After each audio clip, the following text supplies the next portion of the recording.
ఆశల మీద నీళ్లు చల్లేదిగా ఉంది. ఏ ఒక్క వర్గానికి కూడా ఒక స్పష్టమైన హామీ లేదు.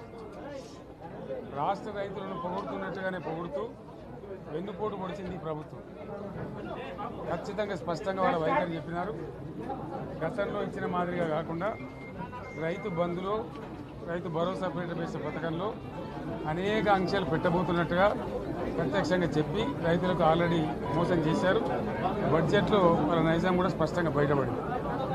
గత ప్రభుత్వం అన్ని రాష్ట్రంలోని అన్ని వర్గాల సంక్షేమాన్ని వాళ్ళ ఆర్థికాభివృద్ధిని కాంక్షించి అనేక పథకాలు ప్రవేశపెట్టడం జరిగింది. ఒక్క పథకం మీద కూడా ఇప్పుడు స్పష్టత లేదు. ఫర్ ఎగ్జాంపుల్ యాదవుల కోసం ఉన్నటువంటి వాళ్ళ అభివృద్ధి కోసం పెట్టినటువంటి గొర్రెల పెంపకం పథకాన్ని టోటల్గా మూసివేసినట్టుగా మనకు అర్థమవుతా ఉంది. ఇప్పటికే యాదవ సోదరులు చెల్లించిన డిపాజిట్ కూడా తిరిగి వాపసు తీసుకునే ప్రభుత్వం ఎక్కడ కూడా లేదు. అత్యంత అడుగు వర్గాలు అని డబ్బా కొట్టినట్టు కొడుతూనే వాళ్ళ గొంతు కోసింది ప్రభుత్వం. దళిత వర్గాల కోసం గళితంలో ప్రవేశపెట్టబడ్డ విప్లవాత్మకమైనటువంటి దళిత బంధు పథకాన్ని ప్రస్తావన కూడా లేదు. ఇది చాలా దురదృష్టకరం. దళిత సమాజం పట్ల వీళ్ళకు ఉన్నటువంటి నిర్లక్ష్యానికి, వాళ్ళ ఫ్యూడల్ విధానానికి ఇంతకన్నా గొప్ప నిదర్శనం కూడా అవసరం లేదు. అదేవిధంగా మత్స్యకారులకు ఆ భరోసా లేదు. ఎవరికి కూడా చెప్పుకోదగ్గ భరోసా లేదు. ఇందులో విశేషం హైలైట్ ఏంటంటే ఆర్థిక మంత్రి ప్రతి మాటను ఒత్తి ఆ డబ్బు వచ్చినప్పుడు అదేందో పెద్ద మహాప్రపంచ విజయంలాగా ఒత్తి చెప్పడం తప్ప కొత్తది ఏమీ లేదు. ఒత్తి పలుకులు పలకడం తప్ప కొత్తగా చెప్పింది ఏమీ లేదు. ఏ ఒక కొత్త సంక్షేమ పథకం కానీ ఏది కూడా లేదు. మహిళల పట్ల కూడా చాలా స్పష్టంగా చెప్పాల్సిన అవసరం ఉండే. కానీ వాళ్ళు మేము 1,00,000 కోట్లు ఇస్తాం, అన్ని రుణాలు, ఆ రుణాలు వీలేదో ఇస్తున్నట్టుగా అది ఆల్రెడీ ఉన్న స్కీమే, నథింగ్ న్యూ అబౌట్ ఇట్, ఏమి లేదు. వెరసి ఇష్యూ యాజ్ ఏ హోల్. దురదృష్టం ఏంటంటే, చాలా బ్యాడ్ లక్ ఏంటంటే, మేము కూడా ప్రభుత్వం ఏర్పడిన తర్వాత కనీసం ఒక 6 మాసాల సమయం వాళ్ళకి ఇవ్వాలని మేము అనుకున్నాం. నేను కూడా శాసనసభకు పెద్దగా రాలేదు. కానీ ఈరోజు బడ్జెట్ చూస్తే ఏ ఒక్క పాలసీ ఫార్ములేషన్ జరగలేదు.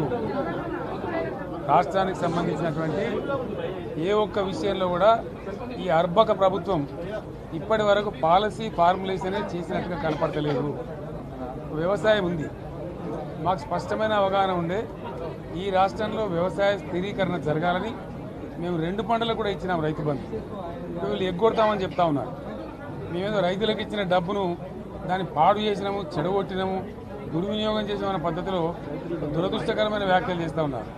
అంటే ఇది పూర్తిగా రైతు శత్రు ప్రభుత్వం అనేది తెలుస్తూ ఉంది. ధాన్యం కొనుగోలు చేయలేదు, విద్యుత్ సరఫరా చేయడం లేదు, నీళ్లు సరఫరా చేయడం లేదు, చాలా ఇబ్బందులు పెడతా ఉన్నారు. ఇంకా రైతు భరోసా, రైతు బంధు గురించి ఇంకా ప్రస్తావనే లేదు. ఎప్పుడేస్తారని మా ఎమ్మెల్యేలు అడిస్తే కూడా కనీసం సమాధానం చెప్తలేరు. కాబట్టి రైతులను వంచింది ప్రభుత్వం, వృత్తి కార్మికులను వంచింది. ఒక్క పాలసీ, ఇండస్ట్రియల్ పాలసీ ఏమిటి? ఏమి లేదు. బట్టి గ్యాస్ ట్రాష్ పంచరంగం ఈస్మాన్ కలర్ లాగా చెప్పడం తప్ప, స్టోరీ టెల్లింగ్ లాగా ఉన్నది తప్ప బడ్జెట్ చెప్పినట్టు లేదు. రాష్ట్రంలో వ్యవసాయ పాలసీ ఏమిటి? పారిశ్రామిక పాలసీ ఏమిటి? ఐటీ పాలసీ ఏమిటి? ఇంకా ఇతర అనేక పాలసీలు, పేద వర్గాలకు సంబంధించిన పాలసీ ఏమిటి అనే దాని మీద ఏ ఒక్క దాని మీద కూడా గ్యాసు ట్రాషే తప్ప, చిల్లర మల్లర ప్లాట్ఫామ్ స్పీచ్ లాగా ఉంది తప్ప అది బడ్జెట్ ప్రసంగం లాగా లేదు. రాజకీయ సభలలో చెప్పినట్టుంది తప్ప ఏ ఒక్క పాలసీని కూడా నిర్దిష్టంగా ఈ పనిని మేము ఎట్లా సాధిస్తాం, మా గోల్స్ ఇవి, మా టార్గెట్స్ ఇవి అనే పద్ధతి కానీ పద్దు కానీ లేదు. ఇది పేదల బడ్జెట్ కాదు, రైతుల బడ్జెట్ కాదు, యువల బడ్జెట్. విశ్లేషణలో మీకు తెలుస్తుంది. భవిష్యత్తులో బ్రహ్మాండంగా మేము దీన్నంతా కూడా చీల్చి చెండాడబోతాం. Thank you.